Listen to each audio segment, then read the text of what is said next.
देख रहे होंगे ढेर सारी फाइलें, और ये देख रहे होंगे डिस्ट्रिक्ट बार एसोसिएशन निर्वाचन प्रमाण पत्र, और ये दंड विधि संहिता, निरपराध अपराध अधिनियम देख के समझ में आ गया होगा। जाहिर सी बात है, हम आप तो किताबें पढ़ते नहीं हैं, जाहिर सी बात है इन किताबों में कोई वकील ही माथापच्ची करता होगा। तो अभी जो मेरा प्रयास था, समाज में जो है ज़रूरत पड़ती है वकील की। वकील ढेर सारी समस्याओं को अगर अच्छा वकील है तो हल कर देता है, और हर तरीके के लोग आते हैं हर तरीके के प्रोफेशन में। तो साथियों, मैं इस समय हूँ डिस्ट्रिक्ट हमीरपुर में। देश के नामी वकीलों में जाने जाने वाले महेश प्रसाद साहू जी, वैसे तो एक आध नाम तो हमेशा जानते हैं, राम जेठमलानी है, आइए, लेकिन ऐसे छोटे से छोटे डिस्ट्रिक्ट में भी अच्छे अच्छे लोग होते हैं, हम उनको जानते नहीं। तो मेरे चैनल का उद्देश्य यही रहा कि वकील होने के साथ एक अच्छा इंसान भी होना चाहिए। और आज जो मैं हूँ महेश प्रसाद साहू जी, जो छोटा सा डिस्ट्रिक्ट है हमीरपुर, उसमें काफ़ी जन सामान्य की सेवा के लिए जाने जाते हैं। किसी के पास पैसा हो तो काम करा देते हैं, पैसा ना हो तो काम करा देते हैं, मतलब संवेदना और मानवता का भाव है। महेश प्रसाद साहू जी हैं यहाँ पर। आपका स्वागत है महेश प्रसाद जी हमारे चैनल में। और मैं आज समाज में कुछ ऐसी चीज़ें हैं इस पर मैं बात करना चाहता हूँ, कॉमन चीज़ें हैं। मैं आज समाज में देख रहा हूँ जो तलाक के मुद्दे हैं, तलाक के मुद्दे बहुत स्पीड में बढ़ रहे हैं। तो इसमें जहाँ तक मैं समझता हूँ कोर्ट तक जाते हैं। मतलब ये मैं जानना चाहता हूँ कि जितने भी मुकदमे जाते हैं, क्या लगता है कि ज़रूरी है इतना जाने? ऐसा तो नहीं है कि जैसे अतुल सुभाष वगैरह का केस भी स्टडी किया होगा आपने, तो क्या लगता है कि कितने मुकदमे ओरिजिनल होते होंगे या कितने ज़बरदस्ती जो है ठोके जाते हैं? ऐसा नहीं है, ज़बरदस्ती नहीं, मुकदमे तो होते हैं लेकिन थोड़ी थोड़ी बातों में विकराल रूप धारण कर लेता है। इसकी थोड़ी थोड़ी बातों में थोड़ी बातों का जैसे मान लीजिए उन्होंने कहा कि आज मैं खाना नहीं बना रही हूँ, तो उनका भाई खाना घर में खाया जाए, बाहर क्यों पैसा वेस्ट किया जाए। अच्छा, इस बात पे उन्होंने कहा कि नहीं मैं आज नहीं बनाऊंगी, मेरा मूड नहीं है। इसी बात पे उन्होंने लेते क्या केवल ईगो टकरा जाता है। मतलब आपका ये कहना है जो मुकदमे की मतलब आधे मुकदमों की ये शुरुआत होती है छोटी छोटी बातों की होती है, छोटी, और उसका विकराल रूप ले लेता है। इसके बाद सबसे बड़ी अहम भूमिका होती है गार्जियंस की। जैसे मान लीजिए बहू आती है, ठीक, तो बहू के जो माँ बाप होते हैं, तो अब चूंकि वीडियो सिस्टम चल गया है, टीवी, अब मोबाइल सिस्टम हो गया है, तो जरा सी कोई बात हुई तो वो लड़की ने अपने मायके में कहा कि आज मेरा मन नहीं था, मेरे हस्बैंड ने ये किया और ज़बरदस्ती करे थे, खाना बनाना है और मैं क्या खाने बनाने के लिए आई हूँ, लेकिन नौकरानी हो या ये है, इस तरह का जहाँ से वो भाव कुछ बढ़ा चढ़ा के उसने मायके में भेजा, बढ़ा चढ़ा कर। तो मायके पक्ष के लोग जो है उसको बगैर सोचे रिएक्शन ले लेते हैं। मायके पक्ष की बात करें तो मायके पक्ष में देखिए माता होते हैं, पिता, तो विशेष रूप से माता पिता में दोनों में अगर भूमिका माँ की ज्यादा की जाएगी या पिता की? माँ की ज्यादा भूमिका। माँ की ममता होती है। क्या माँ की ममता होती है कि मैंने बेटी को बड़े लाड़ पाड़ से पाला है, अब बताइए मैंने शादी की थी कि अच्छी तरह रहेगी, कोई इस तरह बात ना होगी, इसके बावजूद भी मेरी पुत्री को ये तकलीफ है। इसलिए माँ जो है भावनात्मक रूप से उसको जो है न समझ के और तुरंत रिएक्शन कर देती है, उससे ये विकराल। क्या माँ ये नहीं समझ पाती जब वो गलती मायके में करती होगी, माँ नहीं डांटती होगी, अगर वही बात सास डांटती होगी तो माँ को बुरा लग जाता है? अब वजह यही है कि वो कहती है कि मैंने जिस हिसाब से पाला तो वो मैंने प्यार में डांटा, लेकिन वहाँ उसको नौकरानी के हिसाब से डांटा गया, एटीट्यूड बदल जाता है, बस सोचने का दृष्टिकोण चेंज हो जाता है। इस वजह ये जो है तकरार थोड़ी थोड़ी बढ़ के और विकराल रूप धारण और इसके बाद मान लीजिए फर्स्ट स्टेज में ये हुआ, मतलब यहाँ पर लड़की की माँ और लड़के की माँ कितनी जिम्मेदार होती है? लड़के की माँ की वजह है कि उसने जो पुराना समय देखा है, उनकी सास हुआ करती थी, सास ने कहा बाहर नहीं जाना है, तो घूंघट करना है, उस जमाने पे वो सब फॉलो करती रही है और एक गरीबी भी देखी गई है। अच्छा। उस जमाने में हम जब सास भी कभी बहू थी जी हम बुंदेलखंड क्षेत्र के हैं। यहाँ की परिस्थितियाँ कोई बहुत स्थिति ये रही कि धनाढ़ नहीं थे, मध्यम वर्गीय और नीचे वर्ग के लोग थे, तो अदब बहुत होता है यहाँ पर। नहीं यार, मैं खाली बुंदेलखंड की बात नहीं कर रहा, मैं कॉमन बात कर रहा हूँ समाज की। मैं आपको वो भी बता दूंगा कि ये बुंदेलखंड बता, फिर इसके बाद मैं कॉमन ये बता रहा हूँ कि इस समय जो शिक्षा का स्तर बढ़ा है और हमारी बेटियाँ पढ़ लिख कर वो आई हैं। मान लीजिए कोई लड़की जो बीटेक या एमटेक कर गई है, ठीक है, और वो बहू बन के गई या प्लेयर है, ठीक है, या साइंटिस्ट है, तो अब वो बन के गई और वहाँ गई ससुराल, ठीक है, और सास ट्रेडिशनल है, तो किस तरीके से मतलब विवाद उत्पन्न हो सकते हैं? दोनों का माहौल नहीं बन पाता। माहौल का कारण ये कि रहन सहन तरीका वो नया होता है और हर एक सास ये चाहती है मेरी बहू जैसे मैं पहले रही हूँ। जैसे गूगल का मुद्दा बताए, मान लीजिए कि पर्दा नशे, हम पहले तो पर्दा हुआ करता था, जी, लेकिन आजकल मान लो कि हॉस्टल में रही है, पढ़ी है, अगर कोई साहस ये कह दे तो तुमको घूंघट करना पड़ेगा, तो उसके बस का नहीं है। वो कल्चर नहीं रहा। पहले जैसे साड़ियाँ पहनती थी, ठीक है, वो कल्चर नहीं है। और आज तो भाई बहुएं हैं टी शर्ट भी पहनती हैं। अगर मान लीजिए कि सास कह दे कि तुम टी शर्ट नहीं पहनोगी तो ये भी मुद्दा बड़ा हो सकता है क्या? जी नहीं, मुद्दा का ये कि ज़्यादातर मैंने देखा कि उनका भाई साड़ी में रहिए, तो उनका साड़ी मुझे पहनना नहीं आती है और मैं साड़ी में नहीं रहूँगी क्योंकि मुझे हर जगह जाना आना पड़ता है, मैं कहाँ तक कपड़े प्रैक्टिकली बात भी नहीं है। तो इसमें ये क्या सास इसको समझ के निपटा सकती थी क्या? नहीं, सास तो फिर यूँ कह देती है ठीक है, जैसे कपड़े पहनना चाहे पहनिए, उसमें कोई दिक्कत नहीं। दो बातें ना, सास ये भी तो कह सकती नहीं वही पहनना पड़ेगा, दोनों बातें हो गई ना। सास ये चाहती है, लेकिन सास जहाँ जब नहीं बनता है तो फिर कहती थी भाई अपने हिसाब से पढ़ी लिखी समाज की हो, अपने हिसाब से करिए। लेकिन वहाँ पर उसके दिमाग में ये आ जाता है कि ये पुराने ख्याल के हैं और हमें हर जगह बंदिश देते हैं, हमारे को थोप रहे वो दिमाग। अच्छा, ये बात बढ़ते बढ़ते फिर क्या वो कैसे वकील कोर्ट आ जाता है मामले? कोर्ट में ये थोड़ी थोड़ी बातों के लिए जब ये उनकी अम्मा क्या करती होंगी फिर? उन्हें धीरे धीरे जब बात ये बढ़ती है, वो अगर मायके चली गई किसी तरह और एक महीने 2 महीने रही और ससुराल पक्ष वाले लेने नहीं गए। अच्छा, मतलब लड़की जो है गुस्से में अगर चली मायके चली, मतलब मायके गुस्से में नहीं जाना चाहिए था, बिल्कुल नहीं जाना चाहिए गुस्से में, और माँ बाप को बुलाकर माँ बाप के साथ भी नहीं जाना चाहिए।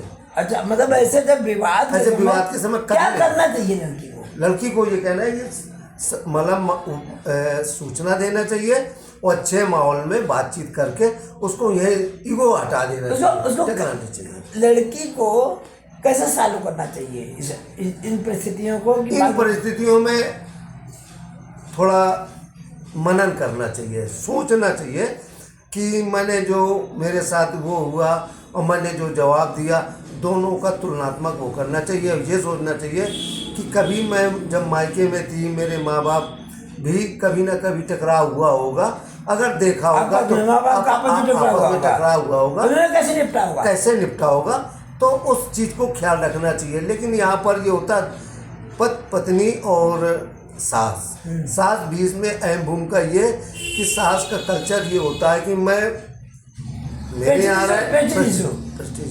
अच्छा, पति बेचारा दो चक्की के पार्ट में पिसता है, वो माँ का पक्ष भी नहीं ले सकता, पत्नी का पक्ष बैलेंसिंग पावर करता है। पति के सामने हालत होगी, वो पति के ऊपर ये दबाव नहीं होता कि देखो हमने इसको बचपन से पाला है 25 साल, अब आके जोरू का गुलाम बन गया। ये भी तो हो जाता है कि बेचारे की ये भी तो डर रहता है, अगर पत्नी की ना माने तो वो भी ठोका जाए। ये बस पति सही भूमिका में जो होता है, पति मेरे समझ 10% इस चीज़ में इन्वॉल्व होता है। वो दोनों को बैलेंस करके चलता है, लेकिन बात जब बढ़ जाती है, वो मायके चली जाती है, तब उसके बाद विषम परिस्थिति होती है। और जो दहेज के मुकदमे लगाए जाते हैं, ये 95% मेरे हिसाब से झूठे लगाए जाते हैं। फर्जी मुकदमे, मतलब दहेज के मुकदमे मतलब ओरिजिनल खाली 5% होते हैं। जी, ओरिजिनल 5%। दहेज मांगने का मैं व्यक्ति जो भी दहेज और घरेलू हिंसा ये होता क्या बेसिकली? दहेज ये होता है कि हमने शादी में कहा कि हमें 10 लाख की शादी करिए, आपने 8 लाख रुपए शादी में खर्चा किया और बाद में उन्होंने कहा कि भाई 2 लाख रुपए मैंने अपने घर में किया, तो कहते नहीं भाई हमारी आपकी 10 लाख की होती, 2 लाख हमें और चाहिए। ये रेयर 5% लोग ही करते हैं, वरना शादी के बाद ना तो कोई दहेज मांगता है और ना दहेज के लिए अपनी बहू को पीड़न करता है, कभी नहीं मांगता। मतलब बहुएं हथियार बना रही है। हाँ, दहेज छोटी छोटी बातों को जैसे तुरंत डायल करके पुलिस को बुला लेना। ये दहेज मांगने का नहीं होता, ये केवल ईगो टकराने के बाद आपसी विवाद के कारण, ये आपसी विवाद जो होता है पति पत्नी में। अब हम जब शादी के पहले थे तो हमारा एक शादी में ये होता है कि मैं जाऊंगी ससुराल में, मेरा रहन सहन इस तरह का होगा, इस तरह का होगा, लेकिन जब वो ससुराल आती है तो वहाँ की परिस्थितियाँ चेंज होती हैं। वजह ये होता है कि जिस ढंग से हम पले बढ़े हैं अपने मायके में, वो ससुराल में नहीं मिलता है। अच्छा, एक चीज़ और भी आ सकती है क्या कि मान लो पति की कमाई बहुत कम हो जी, और पत्नी शाह खर्च हो, वही वजह में आ रहा था, मैं आपको बताना चाहता था। पति की आय के हिसाब से और पहले जो उसने जो सपना देखा था कि मैं ससुराल जाऊंगी, मेरा इस तरह का वो रहेगा, पति अच्छा मिलेगा, लेकिन परिस्थितियाँ ऐसी हुई कि वो वहाँ पर नहीं मिल पाया। अब परिस्थितियाँ या एक खर्चे की बात आती है तो वो चाहती है कि मुझे इस ढंग से रखा जाए दूसरों की तरह, वो नहीं रह पाती है। ये एक चीज़ आता है, मैंने देखा है लड़कियां बीटेक एमटेक पास कर लेती हैं, मैंने कहा किसी में देखा कि उनको मतलब रोटी बेलना नहीं आता है और सब्जी बनाना नहीं आता है, तो क्या ये क्या कहते हैं, जैसे परिवार में हम आप भी रहते हैं, ये बेसिक चीज़ भी तो जिम्मेदारी होती होगी, ये कल्चर में नहीं है? ये कल्चर में होता है, लेकिन ऐसा नहीं, कोई भी लड़की हो उसको ये तो मालूम होता है मैं जाऊंगी खाना बनाऊंगी, थोड़ा बहुत बेसिक चीज काम करें। ऐसी भी चीजें आई हैं, नहीं आई है, लेकिन वो सीखने का प्रयास करती है। लेकिन वो रोज जोमेटो में हो यहाँ ऑर्डर करके खाएंगे। अब परिस्थितियाँ वही आ गई, हमारी आर्थिक स्थिति नहीं है तो हम कहाँ से खा पाएंगे। और आर्थिक स्थिति के साथ रोज रोज बाहर का खाना, वो वही जो परिस्थितियाँ है कि उसके पास नहीं इतना आय के हिसाब से खर्च नहीं हो पाता, बस वो भी एक तरीका बनता है। कुल मिला के परिवार मान के समझ के करना। हमें जब कहीं पे अगर हम लड़के की शादी करने जा रहे हैं तो हमें वहाँ पर उनके परिवार को देखना चाहिए, परिवार के हिसाब से लड़की लाना चाहिए अपने हिसाब से। ये नहीं कि हमने देखा कि लड़की पढ़ी लिखी है, बहुत सुंदर है, और हमारे अपने लड़के को अपने कल्चर को नहीं देख पाए, बस टकराव का कारण है। अच्छा, क्या मतलब है लड़की की शादी के समय लड़की की माँ का कल्चर भी तो देखना चाहिए, परिवार देखना चाहिए। व्यक्तिगत में माँ के और उन्हें की माँ का कल्चर, जब परिवार में सास पहले जिम्मेदार, आपने बताया कि माँ बहुत भूमिका होती है, माँ भूमिका होती है, लेकिन माँ के सामने एक तरफ बेटी की ममता होती है और दूसरी तरफ उसकी प्रताड़ना हुई होगी, हो सकता है, ये नहीं कि मैं तो था नहीं, वो तो कहेंगी कि माँ कहेगी मैं तो हूँ नहीं, लेकिन बहू के साथ ऐसा, मतलब बेटी के साथ ऐसा हुआ होगा, तो वो भावनात्मक रूप से वो लड़की का पक्ष ले। एक बार जैसे आपके पास किसी ने कहा कि ये किसी लड़की है, उसकी मैंने शिकायत की, तो आप लोग क्या करते हैं? पहले तो हम उनको समझाते हैं। जहाँ तक मेरे पास कम से कम इस समय 30-35 परिवार न्यायालय के मुकदमे हैं, लड़के पक्ष से भी और लड़की पक्ष से। आप क्या करते हैं? मैं क्रिमिनल का वकील हूँ। इसके बाद परिवार न्यायालय के भी देखते हैं और क्लेम वगैरह के भी हम देखते हैं। ठीक। लेकिन जहाँ तक परिवार न्यायालय संबंधी, तो मेरा पहला प्रयास होता है, अगर लड़की पक्ष क्या है तो ये कहते हैं कि भाई बेटा देखो, आई तो हो आप, मुकदमे में बहुत समय लगता है और आपका कैसे ये चलेगा, लेकिन हमें सही बताओ वजह क्या। जब सही बात आती है तब फिर हम उसको कहते हैं बेटा एक बार ज़रा कुछ दिन रुक जाओ, और रुकने के बाद फिर मुकदमा के लिए ऑप्शन आपको बहुत है, लेकिन रुक के अगर परिवार बनाना चाहती हो तो रुक जाए और इसके बाद मुकदमा दायर करें। लेकिन जब वो कह देती है मेरा वहाँ बनेगा नहीं, और फिर एक एलिगेशन लगना चालू हो जाता है, आरोप पर आरोप लगना ये चालू होता है कि पहला तो शब्द आता है कि दहेज में उन्होंने मोटरसाइकिल और सीधे सीधे 5 लाख रुपए मांगा, 3 लाख रुपए, तो ये बात आ जाती। फिर दूसरी एक ये आ जाती है कि मोबाइल, सबसे ज़्यादा ये होता है कि उसके संबंध दूसरे से एक ये लगा के और दूरियां बढ़ने लगती हैं। अच्छा, आजकल ये तो है, लेकिन ये भी तो एक जैसे सोनम रघुवंशी कांड या मेरठ का ड्रम कांड, लड़की का करेक्टर भी खराब होने लगे। लड़कियां लड़के किसी का भी करेक्टर खराब होता है। तो मैं सुनिए, मेरा जो प्रश्न है, तो लड़की अपने करेक्टर को छुपाने के लिए और दबाव बनाने के लिए भी क्या इस्तेमाल कर सकती है क्या? अब मैं इस विषय पे, देखिए, मैं ज़्यादा नहीं कहता इसको कैसे कहा जाए कि करेक्टर खराब था या बाद में जब मुकदमा होता है तब ये विवेचना में उजागर होते हैं। पहले नहीं उजागर होते हैं कोई चीज़, लेकिन उसको अवॉइड करते हैं। कोई भी चीज़ें अगर हम पत्नी परिवार के साथ में हैं तो हमें ये देखना चाहिए, अगर मान लीजिए हम बात कर रहे हैं और ज़्यादातर ये होता है कि लड़की हो या लड़का बात करते करते 4 लोगों के बीच में कोई फ़ोन आया और तुरंत अंदर जाके बाद में धीरे धीरे बात होने लगती है, तो एक शंका का कारण बनता है दोनों पक्ष के लिए।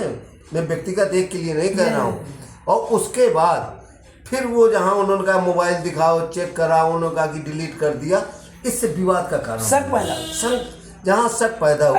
आजकल इधर जो है अतुल सुभाष के तो कई लोगों ने वीडियो डाली अपने और लोगों ने आत्महत्या की। आपको इस पे क्या कहना है, जो लड़के जिस तरीके से आत्महत्या कर रहे हैं? अब लड़का आत्महत्या की वजह वो परेशान होता है मुकदमेबाजी से। एक तरफ उसके पास समस्या माँ बाप, नौकरी, मैं बता रहा हूँ, एक बार माँ बाप हैं उनकी देखभाल करना, एक तरफ नौकरी में भी ये है कि मेरी नौकरी ने, तीसरा आता है आपके लड़की पर। लड़की पर ये चाहती है कि उन्होंने डाला कि इसकी वेतन 1 लाख रुपए है तो 50,000 मुझे चाहिए और 50,000 ये रखे, तो वो बेचारा क्या करे, अपने माँ बाप को बिल्कुल बेसहारा छोड़ दे। उसके सामने परेशानी होती है और तारीख दर तारीख न्यायालय में जो भी पावरफुल होता है, जो भी थोड़ा भ्रष्टाचार करके पैसे देता है, वो तारीखें लगती हैं, नज़दीक की तारीख लगती है, उससे वो परेशानी होती है। लड़के के ये बताओ, नौकरी वोकरी करता है, इससे उसको इन चीज़ों में इफेक्ट नहीं होता होगा? परेशानी होती है, बहुत सी परेशानी होती है। इसी वजह तो वो परेशान होकर, वो दिमाग उसका एक प्रेशर है सर्विस में वहाँ का, अपने विभाग का, दूसरी तरफ प्रेशर भाई ये भी है कि मुकदमेबाजी मुझे जाना है, ये करना है, समय लगना, आर्थिक स्थिति भी कमज़ोर हो जाती है मुकदमेबाजी में, तो उसके प्रेशर रहता है। तब फिर मजबूरी में वो क्या करता है, कहता है कि इससे अच्छा ज़िंदगी मेरी बेकार है।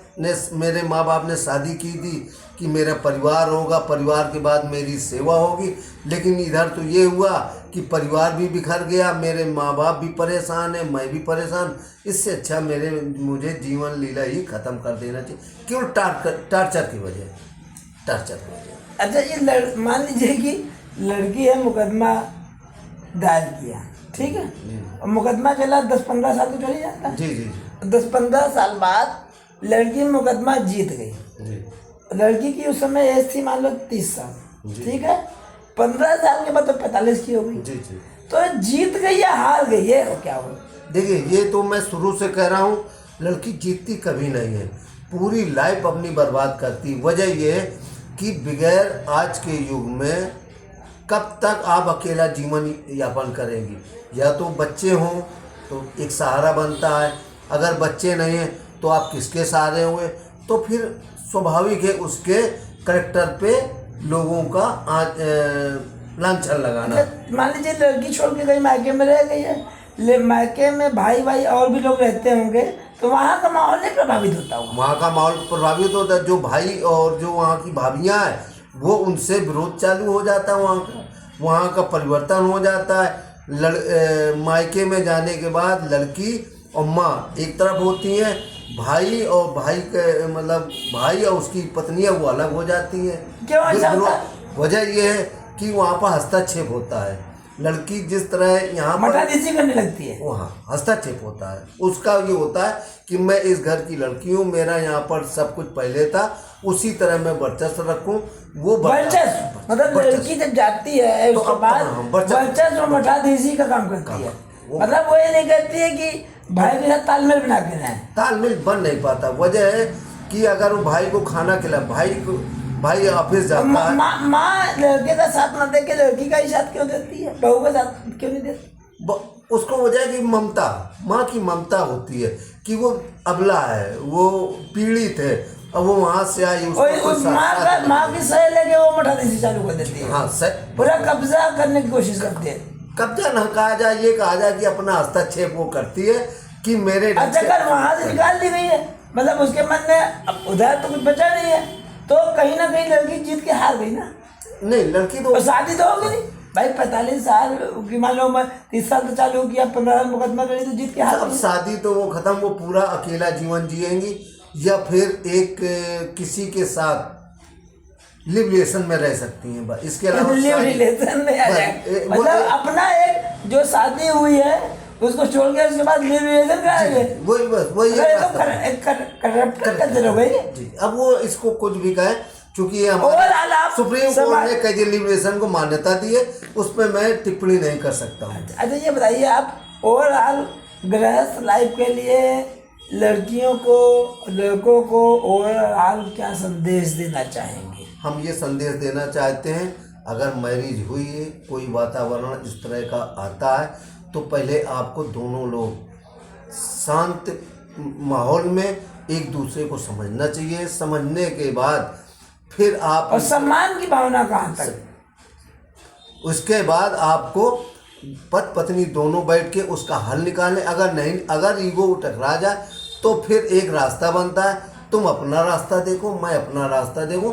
मुकदमेबाजी के चक्कर में बिल्कुल नहीं पड़ना चाहिए, तबाही होना मुकदमे में बिल्कुल नहीं पड़ना चाहिए। समय बर्बादी और अपनी जो बच्चों का प्यार भी तो चला जाता है। मान लीजिए बच्चे हैं, मान लो 2 बच्चे हो गए, उसके बाद मुकदमे तो क्या होता है कि बच्चों की परेशानी होती है, बच्चों का प्यार नहीं बढ़ता। बच्चों का प्यार नहीं, बच्चा केवल जिसके साथ होगा उसी के तरफ प्यार होगा, दूसरे को वो भूल जाता है, तो बच्चे का वो विकास कहाँ हो पाता होगा? बच्चों का विकास नहीं होता है, और वो एक तरह से जैसे माँ के साथ है तो वो फिर पिता को दुश्मन समझता है, तो आर्थिक हिसाब से वो हो जाता है।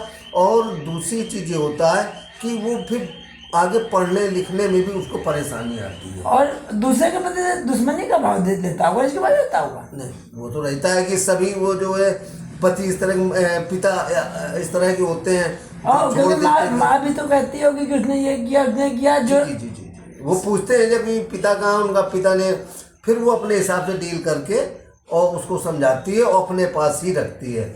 और कोई अगर पिता ले लेता है तो फिर वो उसको अपनी भावनाएं बताता है और माँ को गलत ठहराने लगता है। कुल मिला दोनों को मिलके इस परिवार को चलाने के लिए दोनों को आपसी सौहार्दपूर्ण में बातचीत करके ही रखना चाहिए, ईगो टकराना ना चाहिए। अगर पत्नी तेज आवाज़ में बोले तो पति का धर्म है, ठीक है वो बोल रही है तो आप अवॉइड करके बाहर निकल जाइए, फिर थोड़ी देर बाद आइए, फिर देखिए कैसा का माहौल है। माहौल अगर शांत हो तो फिर उस माहौल में फिर बातचीत करिए। मेरे समझ से ये कोई बड़ी समस्या नहीं है, बहुत अच्छी समस्या, तिल का ताना बना है। लेकिन ईगो टकराता उस जगह है जहाँ पर लड़की ज़्यादा पढ़ी लिखी हुई और उसकी इच्छाएं ज़्यादा हैं, वो दूसरों को देख के ये चाहती है कि मैं भी इस तरह से जीवन तुलनात्मक जीवन यापन करूं। वो संभव नहीं हो पाता है, पति पर बर्डन पड़ता है पति का वर्क जो होता है वो 400-500 रुपये मेरे हिसाब से इससे ज़्यादा कमाता नहीं है और वो खर्च करने में असमर्थ होता है, बस टकराव का कारण यही बनता है। साथियों, ये हमारे थे साथ में थे इंडिया के जो है प्रोमिनेंट वकीलों में से एक महेश प्रसाद साहू जी, और जैसी सामाजिक समस्या हमारी चल रही है तो उम्मीद करता हूँ कि काफ़ी कुछ वर पक्ष वधू पक्ष दोनों को समझ में आया होगा। साहू जी बहुत बहुत धन्यवाद, मैंने आपसे पहले समय लिया था। उम्मीद करता हूँ कि आगे भी विविध विषयों पर आपसे बात होती रहेगी। धन्यवाद साथियों।